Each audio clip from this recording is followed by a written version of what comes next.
L'influenceur panafricaniste Kemi Seba a comparu ce lundi devant un tribunal de Pretoria, la capitale sud-africaine, aux côtés de son fils et d'un ressortissant sud-africain soupçonné d'avoir tenté de les aider à rejoindre illégalement le Zimbabwe en échange de plus de 13 000 $. Nous avons vérifié le passeport de la personne en question. L'accusé numéro 2, Kemi Seba, il s'agit d'un passeport en règle, votre honneur.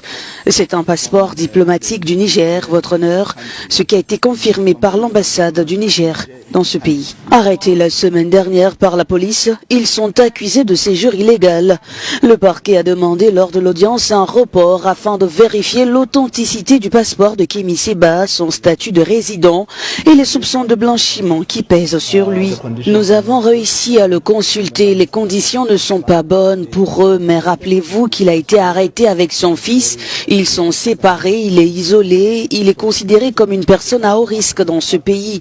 Il nous est donc très difficile de le consulter légalement. Nous n'avons donc l'occasion de lui parler que lorsque nous sommes au tribunal.